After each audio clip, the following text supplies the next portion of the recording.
हल्का NH-44 का एक मसला तजावुज़ात भी है, जो सर्कुलर रोड से लेकर पूरे शहर के आसपास अंदरून शहर खसूसन जो कि रहीम बाज़ार, कलाम बाज़ार, तोपों वाला गेट, कमिश्नरी बाज़ार, मिस्करा गेट, पवंदा बाज़ार, मुस्लिम बाज़ार, ये तमाम बाज़ार तजावुज़ात में आते हैं। वहाँ पे तजावुज़ात हैं। शहरी वोटर्स यहाँ पे मुतालबा करते रहते हैं कि इंतज़ामिया इस हवाले से भी ज़रूर कोशिश करे। अभी इस वक्त हम बात करते हैं कि ये जो तहबाजारी है, जो कि सड़कों के अतराफ़ पे तहबाजारी होती है, कारोबार होता है, उसकी क्या सूरत हाल है? क्या ये शहरियों के हुकूक की जो है वो खिलाफ वर्जी नहीं हो रही? जी बिल्कुल। इस वक्त डेर इस्माइल ख़ान की जो अंदरून शहर और सर्कुलर रोड की जो पोजीशन है, इंतहाई हालत जो है वो ख़राब हो गई है। बेहंगम ट्रैफिक है, आए रोज़ एक्सीडेंट हो रहे हैं, आए रोज़ यहाँ पर ट्रैफिक के मामला डिस्टर्ब हो रहे हैं, लेकिन ज़िले इंतज़ामिया हमारी जितनी भी यहाँ पर मुतलका लोग हैं इस चीज़ का वो कोई बंदोबस्त नहीं करते। यहाँ पर आए रोज़ आप देखते हैं कि नाजायज़ तजावुज़ात जो है वो बढ़ते जा रहे हैं और जो रास्ते हैं उनको तंग किया जा रहा है। और बुनियादी तौर पर डेर इस्माइल ख़ान के जो लोग हैं इस वक्त शदीद मुश्किलात में उसको घिरे हुए हैं। शहर के अंदर तो बिल्कुल आप देखते हैं कि एक गाड़ी जो है वो गुजर भी नहीं सकती।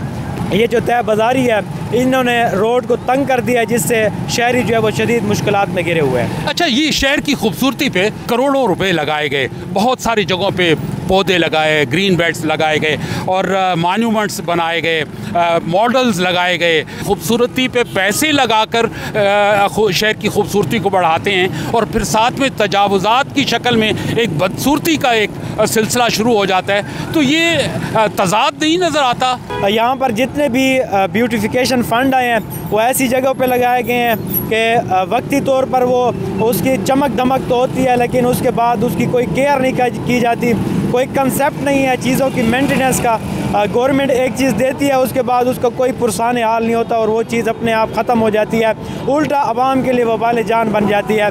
डेर इस्माइल ख़ान के अंदर 2-3 प्रोजेक्ट ऐसे हैं जिसमें ओपन एयर जिम बनाया गया, उसके साथ यहाँ पर ग्रीनरी के लिए बंदोबस्त किया गया और महीना 1.5 महीना ज़्यादातर वो चले, उसके बाद उनकी हालत ख़राब हो गई।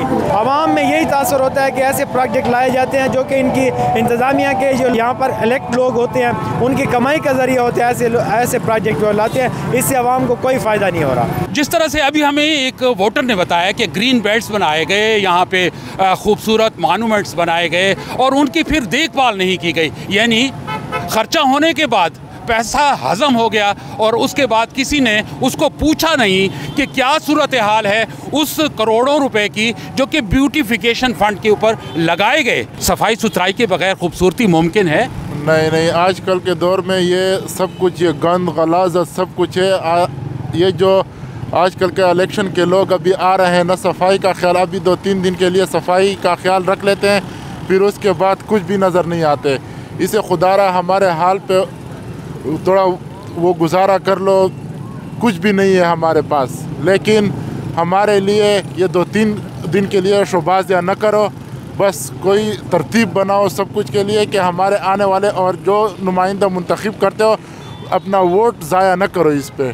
और जो मुंतखब नुमाइंदे हैं बस ये अपने मतलब के 5 साल ये गुम होते हैं, आखिर 2-3 महीनों के लिए निकल आते हैं, फिर 5 साल ये गायब होते हैं। इसलिए ये इस लोगों को चाहिए कि बस थोड़ा ही अपने वोट का सही इस्तेमाल करें। डेरा इस्माइल ख़ान में सेहत के मसाइल भी उसी तरह से हैं जिस तरह से कई पाकिस्तान के दूसरे शहरों में हैं। यहाँ पे 2 बड़े अस्पताल हैं सरकारी, एक डिस्ट्रिक्ट हेडक्वार्टर टीचिंग हॉस्पिटल और दूसरा द्राबन रोड पर मुफ्ती महमूद मेमोरियल हॉस्पिटल।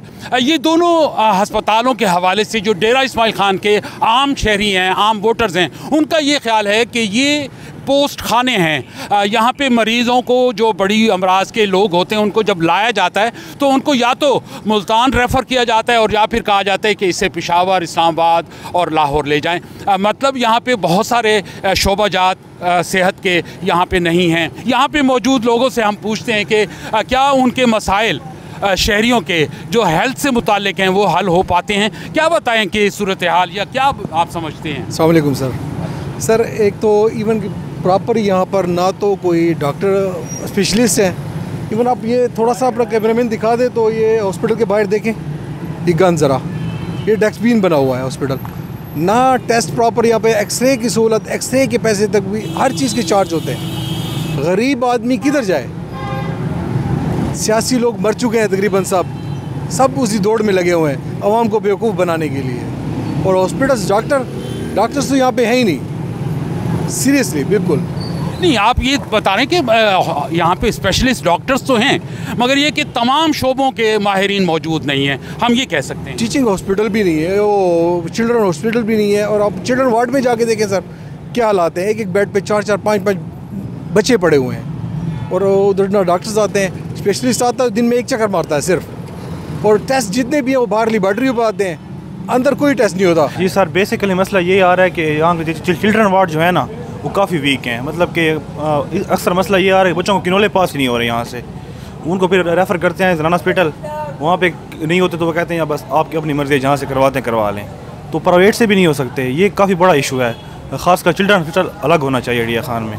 ये कहते हैं यहाँ पे एनेस्थीसिया का जो एक्सपर्ट है वो भी नहीं है एनेस्थीसिया का। जी सर, आई थिंक एक ही बंदा है वो पूरे डिया खान को कवर कर रहा है। उसको कॉल करते हैं कि आप यहाँ पेशेंट को देना है, यहाँ पे देना है, रहमानी वाले ने अपना रखा हुआ है, बस वही वो प्राइवेट है, वो सरकारी सिलसिले में नहीं आ रहा इनका। यहाँ पे हैरत है कि एनेस्थीसिया एक्सपर्ट नहीं है और यहाँ रोज़ाना सैकड़ों ऑपरेशन होते हैं। ये लाखों आबादी का एक शहर है और NA 44 पर जो हल्का है, इस पे दीगर जो आसपास के इलाके हैं, रोब हो गया, बखर हो गया, इसी तरह से लक्की तक के लोग जो है वो डेरा इस्माइल खान आते हैं इलाज मुआवजा की सहूलियात के लिए, मगर यहाँ से लोग मुल्तान, लाहौर, पेशावर रेफ़र किए जाते हैं। आप क्या समझते हैं कि क्या ऐसे इक़दाम अब आने वाली हुकूमत को करने चाहिए जिससे ये जो कमी है यहाँ पे सहूलियात की हेल्थ के हवाले से वो पूरी की जाए? ये है कि डी खान के तो वैसे बहुत ज़्यादा प्रॉब्लम है ना,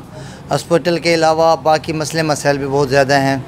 तो ये है कि इनको ज़्यादातर कोशिश करनी चाहिए कि जो भी मतलब यहाँ पे MPA वगैरह या कोई पास होते हैं, उनको चाहिए कि प्रॉपर तौर पे किसी चीज़ को देखा जाए। यहाँ पे मतलब मसाइल ज़्यादा हैं, मसले बहुत ज़्यादा हैं, हल करने वाला कोई नहीं है इसमें। आप ये समझ के क्या ऐसी तरजीहात अपनानी चाहिए MPAs को, MNAs को इस इलाके के? बस मेरा ख्याल तो यही है कि इनको प्रॉपरी तौर पे मतलब हर चीज़ का चेक बैलेंस करना चाहिए। मतलब यहाँ पे ऐसे पेशेंट होते हैं, जैसे भाई साहब बता रहे थे कि किनोला पास नहीं कर सकते हैं एक आदमी।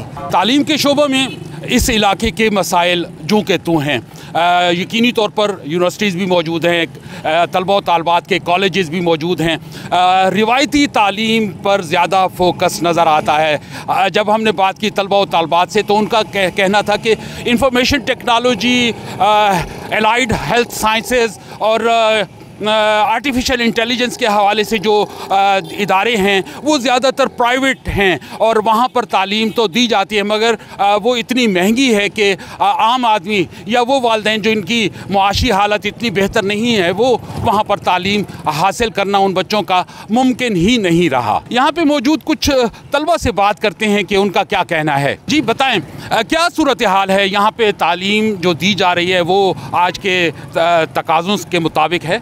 यहाँ भी सिर्फ हमें कंप्यूटर साइंस वो भी कम है तकरीबन, और वहाँ पर यहाँ पर वही स्टाफ हमें नहीं मिल रही जो कि बड़े यूनिवर्सिटियों में मिलते हैं, और वही नॉलेज नहीं दिया जा रहा है जो कि बड़े यूनिवर्सिटी में। बाकी जो हमारे अपने सब्जेक्ट है जैसे कि इकनॉमिक्स हो गए, बायो केमिस्ट्री, फिज़िक्स, वो बहुत ही अच्छे हैं, उनसे हम सेटिस्फाइड है अल्हम्दुलिल्लाह। और अच्छा ये बताएं कि ये जो आर्टिफिशियल इंटेलिजेंस है, एलाइड साइंसेज हैं, एलाइड हेल्थ साइंसेज हैं, ये भी तो अहम हैं। आप तो बड़ी प्रोफेशनल तालीम इसमें दी जा रही है। डेरा इस्माइल खान में क्या आप समझते हैं कि आप बहैसियत स्टूडेंट आप क्या ख्वाहिश रखते हैं? ऐसे तो एलाइड हेल्थ साइंस बहुत अच्छी है, लेकिन लोग इधर गरीब होते हैं, वो फ़ीस पे नहीं कर सकते, इस वजह से यहाँ पर डिग्री कॉलेज में आ जाते हैं। यहाँ पर सिर्फ एक ही कॉलेज है, गोमल इंस्टीट्यूट, उसमें भी अभी BS नर्सिंग की फ़ीस देखें पे एक सेमेस्टर की 1,20,000 है। अभी इसको कौन पे कर सकता है? इस वजह से लोग यहाँ पर डिया खान में एलाइड हेल्थ साइंस बहुत कम है। ऐसा नहीं कि आज प्रोग्राम आपस की बात में डेरा इस्माइल खान के तमाम तर मसाइल को तश्त-अज़बाम कर दिया गया है, बल्कि डेरा इस्माइल खान में ये मसाइल प्याज की तरह हैं, जिसकी एक परत उतारें तो कई एक परतें उतरती जाती हैं, मसाइल हल नहीं होते। और अगर इन मसाइल के हल और चारागरी की बात की जाए तो फैज़ साहब 2 लाइनों में बात कर गए कि हर चारागर को चारागरी से गुरेज था, वरना हमें जो दुख थे कोई लादवा न थे। प्रोग्राम आपस की बात से सईदुल्लाह मरवत को इजाज़त दीजिए और प्रोग्राम का अगला हिस्सा रावलपिंडी की इस हलके की तरफ चलते हैं।